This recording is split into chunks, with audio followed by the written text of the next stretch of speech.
지금 이 순간에도 누군가는 단 하나의 새우 때문에 응급실로 실려가고 있습니다. 평생 아무렇지 않게 먹던 음식이 갑자기 치명적인 독으로 변하는 순간이죠. 더 충격적인 사실은 뭘까요? 우리 몸이 스스로를 공격하는 이 이상한 현상이 사실은 인류가 너무 깨끗해진 탓일 수도 있다는 겁니다. 오늘은 우리 몸속에서 벌어지는 가장 미스터리한 전쟁, 그리고 그 전쟁이 어떻게 시작됐는지에 대한 놀라운 이야기를 들려드리려고 합니다. 자, 그럼 이 기묘한 이야기 속으로 들어가 볼까요? 생각해보세요. 집안에 작은 바퀴벌레 한 마리가 나타났다고 해서 집 전체를 폭파시키는 사람이 있을까요? 당연히 미친 짓이라고 생각하시겠죠. 그런데 우리 몸은 정확히 이런 짓을 매일같이 하고 있습니다. 알레르기라는 이런 이름으로 말이에요. 꽃가루 몇 개, 땅콩 한 조각, 고양이 털 몇 가닥 같은 완전히 무해한 것들에 우리 면역계가 보이는 반응은 그야말로 핵무기급입니다. 더 이상한 건 이 반응의 속도예요. 오늘 아침까지만 해도 멀쩡했던 사람이 점심에 먹은 해산물 한 입 때문에 저녁에는 생사의 기로에 설 수 있으니까요. 그것도 어제까지는 아무 문제 없이 즐겨 먹던 음식으로 말입니다. 어느 날 갑자기 당신의 몸이 이건 이제 적이야 라고 선언해버리는 거죠. 세상에는 정말 다양한 알레르기가 존재합니다. 나무에서 날리는 미세한 입자들, 공기 중을 떠다니는 먼지 진드기, 벌이나 개미 같은 곤충의 침, 개나 고양이의 비듬, 우유나 계란 같은 기본 식재료는 물론이고요. 심지어 고무장갑을 끼면 피부가 부어오르는 사람도 있고 믿기 힘들겠지만 자기 자신의 땀에 알레르기 반응을 보이는 경우도 실제로 있습니다. 알레르기의 가장 무서운 특징 중 하나는 바로 그 폭발적인 전개 속도라는 점입니다. 몇 초 전까지만 해도 괜찮았던 사람이 갑자기 숨을 헐떡이기 시작하고 온몸에 두드러기가 퍼지고 얼굴이 부어오르는 모습을 본 적 있으신가요? 그게 바로 알레르기 반응이 진행되는 속도예요.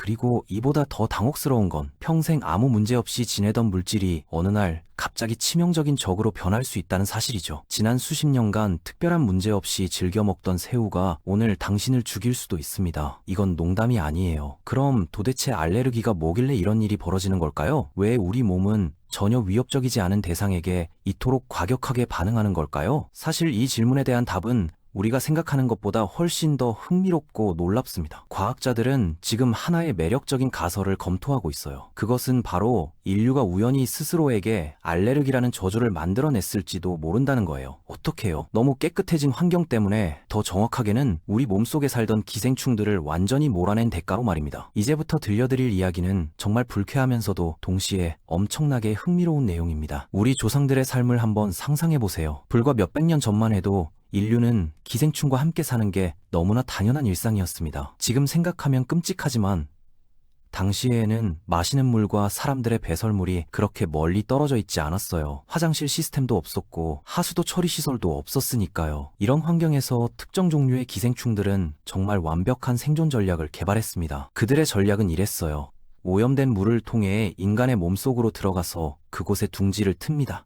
그리고 놀랍게도 때로는 수십 년씩 그 사람의 몸속에서 살아가면서 알이나 유충을 배설물과 함께 내보내는 거죠. 그 배설물은 다시 물로 흘러들어가고 그 물을 다른 사람이 마시면서 순환이 계속되는 구조였습니다. 진화의 시간으로 보면 정말 얼마 전까지도 우리 선조들은 이런 방식으로 지속적이고 반복적인 기생충 감염에 시달려야 했어요. 이게 어떤 의미인지 아시나요? 수백만 년 동안 인류의 몸은 기생충이 있는 상태를 정상으로 여기며 진화해왔다는 뜻입니다. 물론 기생충 감염은 온갖 건강 문제를 일으켰죠. 영양 결핍, 빈혈, 성장 장애, 만성 피로 등 셀 수 없이 많은 증상들이 나타났습니다. 그래서 우리 면역 시스템은 이 기생충들을 제거할 수 있는 강력한 무기 체계를 발달시켜야 했어요. 하지만 여기서 문제가 생깁니다. 기생충을 어떻게 공격할 수 있을까요? 우리 몸속 면역세포들의 관점에서 생각해보면 기생충은 상상을 초월하는 거대한 괴물입니다. 현미경으로 봐야 겨우 보이는 면역세포들에게 기생충은 마치 하늘을 뚫을 듯한 초거대 생명체처럼 보일 거예요. 게다가 이 생물들은 우리가 생각하는 것보다 훨씬 더 강력한 방어막을 가지고 있습니다. 사람의 피부처럼 쉽게 뚫리는 게 아니라 엄청나게 탄력적이고 질긴 보호층으로 둘러싸여 있거든요. 이 보호층은 너무 강해서 우리 위장에 있는 강력한 산성 소화액도 쉽게 뚫지 못할 정도입니다. 그러니 기생충 하나를 죽이려면 등 정말 엄청난 화력이 필요한 거예요. 개별 세포 몇 개의 공격으로는 절대 불가능하죠. 말 그대로 대규모 군대를 동원해야 겨우 상대할 수 있는 수준입니다. 과정을 간단하게 설명하자면 이렇습니다. 기생충이 처음으로 당신의 몸에 침입하면 정찰병 역할을 하는 특수 면역 세포들이 그 존재를 감지해냅니다. 이 정찰병들은 즉시 림프절이라는 면역 사령부로 이동해서 중요한 보고를 올려요. 그러면 림프절에서는 B세포라는 이름의 특수 부대를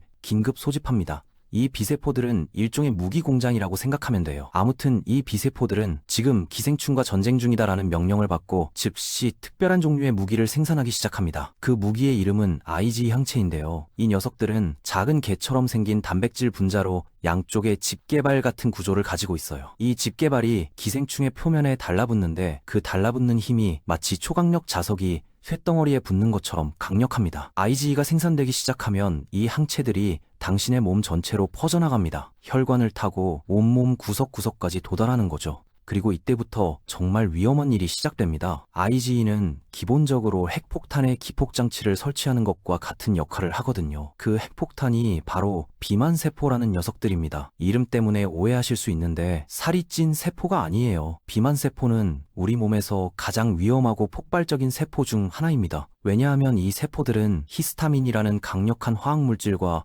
다른 여러 가지 공격용 물질들로 가득 차 있거든요. 비만세포의 모습을 상상해보세요. 마치 물풍선처럼 빵빵하게 부풀어 있는 커다란 세포가 온몸 곳곳에 배치되어 있습니다. 이 세포들은 주변을 떠다니는 IgE 항체들을 잡아서 자신의 표면에 빽빽하게 붙입니다. 그 모습이 꼭 안전핀이 뽑힌 수류탄들을 온몸에 주렁주렁 매달고 있는 것 같아요. 언제든 폭발할 준비가 된 상태로 말이죠. 그리고 이 위험천만한 세포들이 그냥 기다립니다. 적이 나타날 때까지 조용히, 하지만 언제든 터질 준비를 하고서요. 지금 이 순간에도 여러분의 피부 곳곳에, 폐 조직 깊숙한 곳에, 장 내벽에 이런 비만세포들이 수백만 개씩 배치되어 있습니다. 그렇게 시간이 흐르다가 어느 날 기생충이 다시 당신의 몸에 침입을 시도합니다. 이제 상황이 급박하게 돌아가기 시작해요. 기생충이 몸속 깊이 들어오기 전에 최대한 빨리 제거해야 하니까요. 표면에 IgE를 잔뜩 달고 있던 비만세포들이 기생충의 파편이나 분비물과 접촉하는 순간 드디어 폭발이 일어납니다. 말 그대로 폭발이에요. 비만세포는 자신이 가지고 있던 모든 화학모기를 한꺼번에 쏟아내버립니다. 그 다음부터는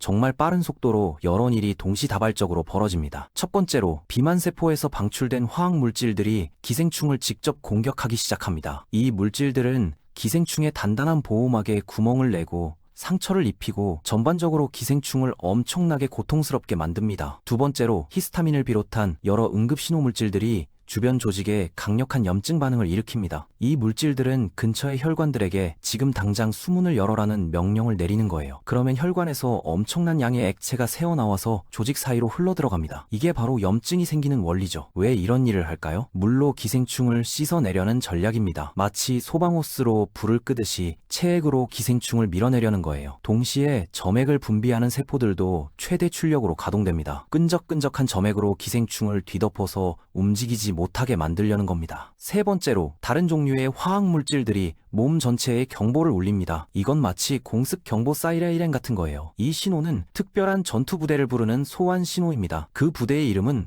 호산구라고 합니다. 호산구들은 평소에 혈관 속을 순찰하며 돌아다니는 특수 전투세포들인데요. 경보 신호를 듣는 순간 즉시 출동합니다. 처음에는 수천 개 정도가 몰려오지만 시간이 지나면서 그 수가 수십만 개까지 늘어납니다. 이 호산구들이 도착하면 상황은 더욱 격렬해집니다. 왜냐하면 이들도 염증을 더 악화시키기 때문이죠.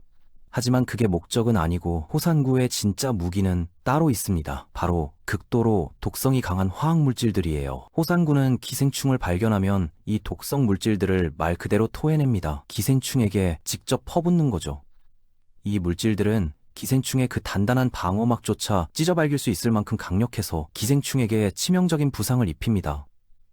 운이 좋으면, 아니 기생충 입장에서는 운이 나쁘면 이 공격만으로도 기생충이 죽을 수 있어요. 네 번째로 마지막 지휘관 역할을 하는 세포가 전장에 도착합니다. 이름은 호염기구라고 하는데요. 이 세포의 역할은 전투가 중간에 느슨해지지 않도록 계속 압박하고 독려하는 겁니다. 호염기구는 염증 반응이 계속 유지되도록 만들고 더 많은 전투 세포들을 현장으로 계속 불러 모읍니다. 아직 끝난 게 아니야. 계속 공격해 라고 외치는 지휘관 같은 역할이죠. 이제 좀 더 멀리서 전체 상황을 바라봐 볼까요? 면역세포들이 쏟아낸 이 모든 화학물질들은 단순히 기생충만 공격하는 게 아닙니다. 주변의 근육 조직에도 영향을 미쳐요. 특히 평활근이라고 불리는 우리가 의식적으로 조절할 수 없는 근육들이 격렬하게 수축하기 시작합니다. 이 수축이 무엇을 의미하는지 아시나요? 몸속에 있는 모든 것을 강제로 밖으로 밀어내려는 시도입니다. 만약 이 전투가 장 속에서 벌어진다면 엄청난 양의 물이 장으로 흘러들어오고 근육이 수축하면서 우리는 그걸 설사로 경험하게 됩니다. 몸이 기생충을 물리적으로 밀어내려고 하는 거예요. 호흡기에서 같은 일이 벌어지면 어떻게 될까요? 폐와 기도에 점액과 물이 가득 차면서 기침과 콧물이 쏟아집니다. 이것도 마찬가지로 기생충을 몸 밖으로 내보내려는 시도입니다. 피부 아래에서 이런 반응이 일어나면 해당 부위가 벌겋게 달아오르고 뜨거워지며 참을 수 없이 가려워집니다.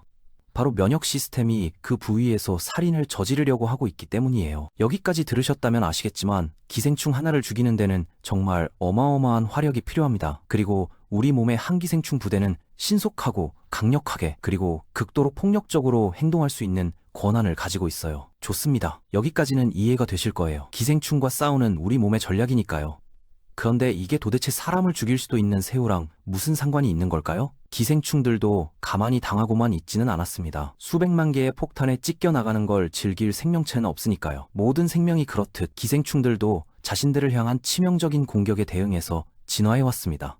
간단히 말하면 기생충들은 자신을 보호하기 위해 우리 면역 시스템을 약화시키는 다양한 화학물질을 분비하게 됐어요. 이 물질들은 면역 반응을 둔하게 만들고 공격성을 낮추고 전반적으로 면역 시스템을 얌전하게 만듭니다. 마치 면역 시스템에 진정제를 먹이는 것과 비슷한 효과죠. 이게 숙주인 인간에게는 심각한 문제가 됩니다. 왜냐하면 우리는 매일같이 수많은 병원균과 바이러스들과 싸워야 하거든요. 면역 시스템이 약해지면 이런 다른 적들을 제대로 막아낼 수 없게 되는 겁니다. 문제는 우리 조상들이 이 기생충 감염을 막을 방법이 거의 없었다는 거예요. 기생충이 우리에게 적응한 것처럼 우리 몸도 기생충이 있는 상태에 적응할 수밖에 없었습니다. 그래서 진화는 어떤 해결책을 내놓았을까요? 기생충이 면역을 약화시킨다면 그 약화 효과를 상쇄할 수 있도록 면역 시스템을 평소보다 더 공격적으로 만들어버린 겁니다. 기본 설정값을 높여놓은 거죠. 그래야 기생충이 면역을 억제하더라도 여전히 다른 병원균들과 싸울 수 있으니까요. 그리고 나서 진화의 시간으로는 정말 찰나의 순간에 모든 게 바뀌어버렸습니다.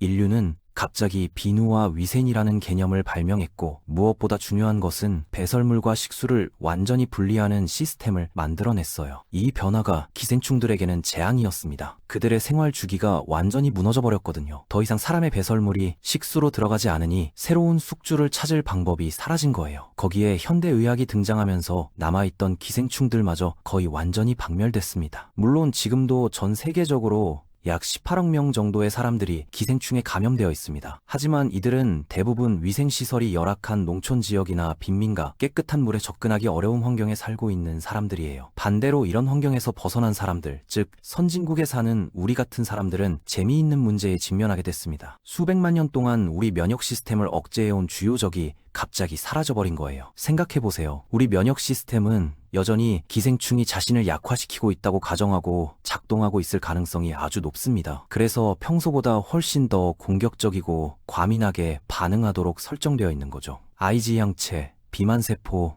호염기구, 호산구 같은 것들이 다른 일도 하긴 하지만 이들이 존재하는 가장 큰 이유는 기생충과의 전쟁이었습니다. 그런데 이제 그 주요 임무가 사라져버린 거예요. 하지만 이 세포들은 여전히 기생충이 있는 것처럼 행동합니다. 단지 이제는 새우 같은 엉뚱한 대상을 공격할 뿐이죠. 바로 이게 당신이 새우의 알레르기 반응을 보일 때 일어나는 일입니다. 당신의 면역 시스템이 새우 단백질을 발견하고는 이건 기생충이야? 라고 착각하는 거예요. 그래서 즉시 새우에 대항하는 IG 항체를 생산하기 시작합니다. 이 항체들은 온몸의 비만세포들을 무장시킵니다. 수백만 개의 비만세포가 새우를 겨냥한 폭탄으로 변하는 거죠. 이 폭탄들은 당신의 피부에, 폐에, 장에 배치되어 있고 아주 작은 자극에도 폭발할 준비가 되어 있습니다. 그러다 어느 날 당신이 다시 새우를 먹습니다. 그 순간 항기생충 부대가 일제히 활성화됩니다. 하지만 공격할 거대한 기생충은 어디에도 없어요. 그저 무해한 음식 단백질만 있을 뿐이죠. 이게 바로 알레르기 반응입니다. 엄청나게 강력한 무기 체계가 이제 당신 자신의 몸을 공격하는 거예요. 피부 아래에서는 혈관들이 갑자기 새기 시작합니다. 체액이 조직으로 흘러들어가면서 피부가 부풀어 오르고 빨개집니다.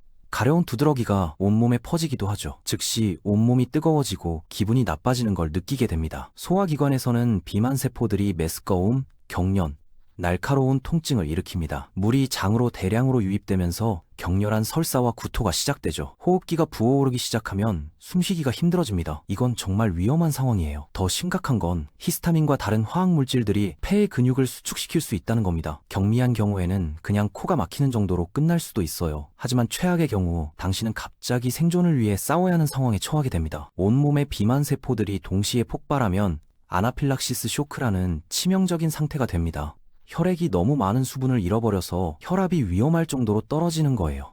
이것만으로도 생명이 위협받습니다. 거기에 폐에서 벌어지는 문제까지 합쳐지면 아나필락시스는 진짜 생과 사를 가르는 응급 상황이 됩니다. 대응할 수 있는 시간도 몇 분밖에 안 될 때가 많아요. 알레르기 반응은 절대 가볍게 볼 게 아닙니다. 에볼라 같은 최악의 질병도 사람을 죽이는데 며칠은 걸립니다. 하지만 당신 자신의 면역 시스템은 단 몇 분 만에 당신을 죽일 수 있어요. 이게 바로 새우 한 마리가 사람을 죽일 수 있는 이유입니다. 근본적으로 보면 수백만 년 동안 우리 종의 생존에 필수적이었던 천재적인 방어 시스템이 지금은 존재하지 않는 적과 싸우고 있는 겁니다. 하지만 여기서 더 흥미로운 점은 우리가 아직도 많은 걸 모른다는 거예요. 왜 어떤 사람들은 특정 물질에 대해 엄청나게 많은 IgE를 만들어내는데 다른 사람들은 전혀 반응하지 않는지 알 수 없습니다. 왜 어떤 성인들은 평생 문제없던 음식에 갑자기 알레르기가 생기는 걸까요? 왜 어떤 알레르기는 시간이 지나면서 자연스럽게 사라지는 걸까요? 이런 질문들에 대한 명확한 답이 아직 없어요. 그리고 기생충의 부재가 정말 주된 원인인지도 확실하지 않습니다. 다만 기생충과 싸우기 위해 진화한 세포들이 알레르기 증상을 일으킨다는 건 분명해요. 다른 가설들도 있습니다. 예를 들어 장내 미생물의 다양성이 줄어든 것 또는 환경 오염이 심해진 것도 원인일 수 있다고 보는 학자들이 있죠. 아마 이 모든 요인이 복합적으로 작용하는 걸 수도 있습니다. 하지만 우리가 확실히 볼 수 있는 건 알레르기와 그보다 더 심각한 자가 면역 질환들이 지난 100년 동안 폭발적으로 증가했다는 사실입니다. 그리고 이 증가는 특정 패턴을 보여요. 인류가 더 위생적인 환경으로 옮겨가고 우리를 괴롭히던 기생충들을 제거한 곳이면 어디든